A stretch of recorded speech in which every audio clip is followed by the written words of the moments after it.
ये कड़ाके की ठंड में आंदोलनकारी किसानों की जान न निकल जाए, सरकार किसानों से बात करने के लिए संसद से निकल कर आए। किसान ही तो भारत देश की शान है, फिर ठंड में सड़कों पर क्यों परेशान है। नमस्कार दर्शकों, मैं हूँ सिद्धि शर्मा और आप देख रहे हैं JU TV। बीते वर्ष में आप सभी ने इस तरह की नारेबाजी कहीं ना कहीं किसी न किसी किसान की जुबान से ज़रूर सुनी होगी, या फिर दिल्ली और देश की तमाम बॉर्डर पर चल रहे किसान आंदोलन के पोस्टर्स पर छपे देखे होंगे। बीते शुक्रवार को किसान आंदोलन चर्चा में रहा क्योंकि इस दिन देश के प्रधानमंत्री नरेंद्र मोदी ने देश को संबोधित करते हुए ऐलान किया, किसानों के हित में पास किए गए तीनों कृषि कानून बिल को वापस लिया जाएगा, जिससे किसान को बड़ी राहत कहे तो जीत मिल गई। आज हम आपको रूबरू करवाएंगे किसान आंदोलन और कृषि कानून बिल से। बीते वर्ष 4 सितंबर को सरकार ने संसद में किसान कानूनों संबंधित ऑर्डिनेंस पेश किया। 17 सितंबर को यह ऑर्डिनेंस लोकसभा में पास हो गया। इसके बाद 20 सितंबर को राज्यसभा में इसे ध्वनिमत से पारित किया।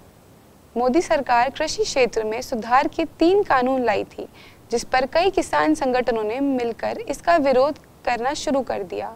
इसके बाद भी देश भर में किसान मुखर होने लगे।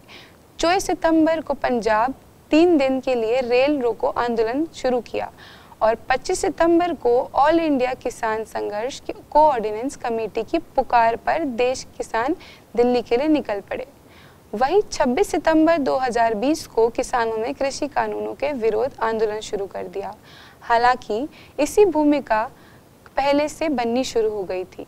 पंजाब और हरियाणा में दिल्ली चलो मूवमेंट का नारा दिया। प्रधानमंत्री से बातचीत के दौरान किसी तरह का कोई परिणाम नहीं निकला। 8 सितंबर को कृषि कानूनों के विरोध में किसानों ने भारत बंद बुलाया। अन्य राज्यों के बाद किसानों ने भी भारत बंद को अपना समर्थन दिया। किसान संगठनों ने कृषि कानून के विरोध में गणतंत्र पर ट्रैक्टर परेड बुलाई थी। इस दौरान हजारों प्रदर्शनकारियों को पुलिस के साथ मुठभेड़ हो गई। परेड के दौरान सिंधु और गाजीपुर बॉर्डर के किसान ने अपना रुट बदल दिया और दिल्ली की ITO व लाल किला का रुख कर दिया। ये प्रदर्शन इतना बढ़ गया कि मामलों को काबू करने के लिए पुलिस को यहाँ प्रदर्शनकारियों पर लाठीचार्ज करना पड़ा। इस आंदोलन पर pop star Rihanna, climate activist Greta Thunberg के साथ अन्य बॉलीवुड और पंजाब म्यूजिक इंडस्ट्री के हस्तियों ने भी अपनी राय रखी और समर्थन दिया। देश में कोरोना जैसी भयानक बीमारी के हाहाकार भी यह किसान आंदोलन थमा, लेकिन बीते शुक्रवार को प्रधानमंत्री नरेंद्र मोदी ने देश को संबोधित करते हुए कृषि कानूनों को वापस लेने का ऐलान किया।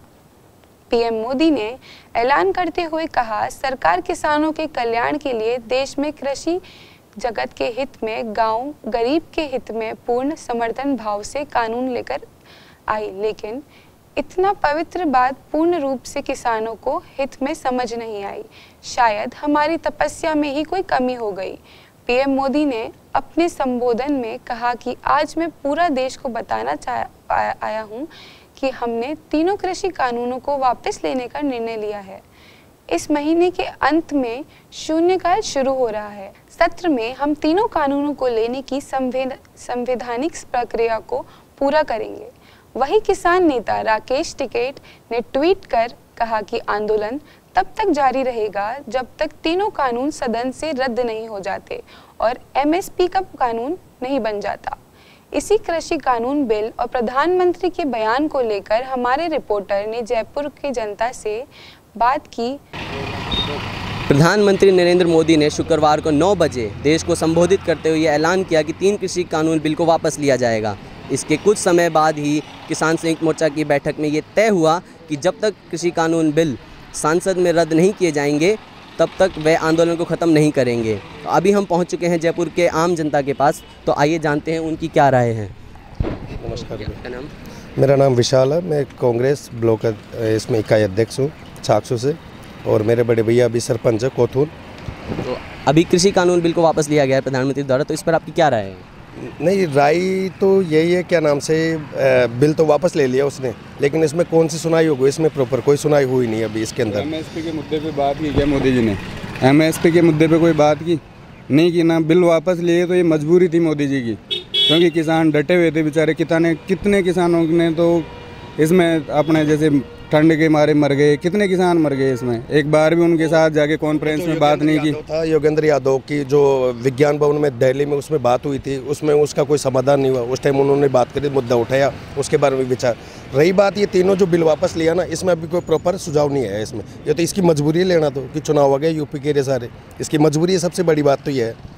और कल जो किसान संयुक्त मोर्चा की बैठक हुई थी उसमें ये तय हुआ है कि जब तक वो संसद में रद्द नहीं किया जाए तब तो आंदोलन खत्म नहीं करेंगे। बिल्कुल नहीं। तो ये आंदोलन खत्म ना करना कोई एक सही निर्णय है उनका। बिल्कुल सही निर्णय, बिल्कुल सही निर्णय। इसमें क्या जो है ना, एमएसपी के लिए डटे हुए हैं वो भी। ठीक है, इन्होंने वापस लिया, मोदी जी ने ये निर्णय लिया, अच्छा है, इससे संतुष्ट है जो भी मोर्चे हैं, अपने संगठन है, किसान संगठन, तो वो संतुष्ट है इस बात से। लेकिन जो एमएसपी के ऊपर मोदी जी ने कुछ भी अभी कोई स्पष्ट क्लियरली नहीं किया ना, तो एमएसपी के लिए डटे हुए हैं वो। ये कुल मिला के जो कृषि कानून वापस लिया वो गलत है, और कृषि कानून तो आना चाहिए था। कहीं ना कहीं किसानों की आज देश में देख रहे हैं 80 साल में किसान की उन्नति के लिए वो ज़रूरी था, और ये जो वापस लिया वो मेरी नज़र में कहीं ना कहीं गलत है। और बाकी तो प्रधानमंत्री जी ने बता दिया कि कुछ किसान भाइयों को ये बिल सही नहीं लगा, इसलिए वो वापस भी ले रहे हैं। साथ में उन्होंने किसी पे दोष भी नहीं मंडा कि उसने ये किया, उसने वो किया। बाकी तो बिल आना चाहिए था। तो कृषि कानूनों को वापस लिया गया है, तो इस पर आपकी क्या राय है? कृषि कानून जो वापस लिया गया है वो तो अभी प्रधानमंत्री जी ने कुछ सोच समझ के लिया होगा, किसान हित में लिया होगा। अच्छा ही है अगर लिया है तो प्रधानमंत्री जी ने सोच के। अगर उत्तर प्रदेश के इलेक्शन आ रहे हैं तो उसके लिए कुछ किया होगा ये? नहीं, इस इलेक्शनों का इसमें कोई रोल नहीं है, ये तो किसान हित में ही सोचा गया है। आज के लिए बस इतना ही। देखते रहिए JU TV। धन्यवाद।